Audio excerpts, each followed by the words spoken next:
पश्चाताप के आंसू। मृदुला रोज की तरह आज भी सुबह जल्दी उठी। वह तेजी से घर के काम काज निपटा रही थी, साथ ही साथ घड़ी पर भी बार बार नजरें घुमा कर देख लेती थी।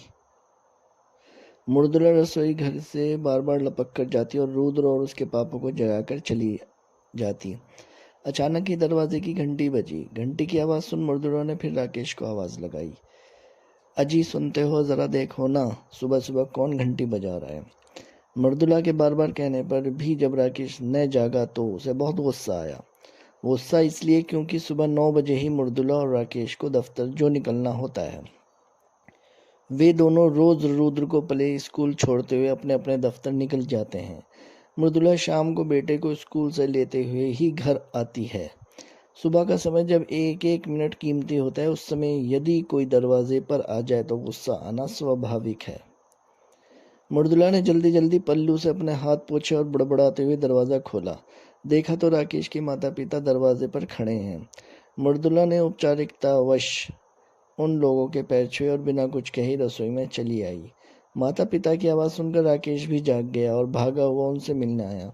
राकेश ने माता पिता के पैर छूकर आशीर्वाद लिया तो माँ ने उसे सीने से लगा लिया। रुद्र भी बिस्तर से उठकर सारे खिलौने दादा दादी को दिखाने लगा। सारा घर हंसी से गूंज रहा था, परंतु मृदुला के होठों की मुस्कान कहीं गायब हो गई थी। राकेश, जो कि मृदुला के व्यवहार को जल्दी भांप चुका था, वह सब कुछ व्यवस्थित करने के उद्देश्य से मृदुला के पास रसोई में जा पहुंचा और चाय बनाने लगा। राकेश ने देखा कि मृदुला अपना सारा गुस्सा बर्तनों पर उतार रही थी।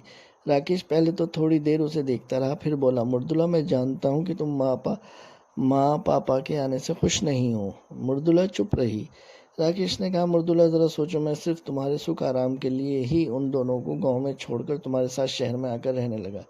बस कुछ दिनों की तो बात है, वे दोनों जल्द ही चले जाएंगे, तब तक थोड़ा एडजस्ट कर लो। मृदुला, जो कि पहले ही गुस्से से भरी हुई थी, उस पर राकेश की इन चिकनी चुपड़ी बातों का कोई भी असर न हुआ। वह कठोरता से बोली, देखो राकेश, मैं अब तुम्हारे माता पिता के साथ एक मिनट भी नहीं रहूंगी। यदि तुम नहीं माने तो मैं रुद्र को लेकर अभी मायके चली जाऊंगी। राकेश की माँ रसोई के दरवाजे पर खड़ी उन दोनों की बातें सुनकर स्तब्ध सी रह गई। फिर भीतर आकर मध्यम स्वर में बोली, बहू, तुम बिल्कुल परेशान ना हो। मैं और तुम्हारे ससुर आज रात की गाड़ी से दिल्ली जा रहे हैं। राकेश कुछ कहता उससे पहले ही माँ बोली, मेरी दोनों किडनियां फेल हो गई हैं। डॉक्टर कहते हैं अब बचने की कोई उम्मीद नहीं है। बस तुम सबको अंतिम बार देखने की बहुत इच्छा थी, इसलिए अपने को रोक ना सकी।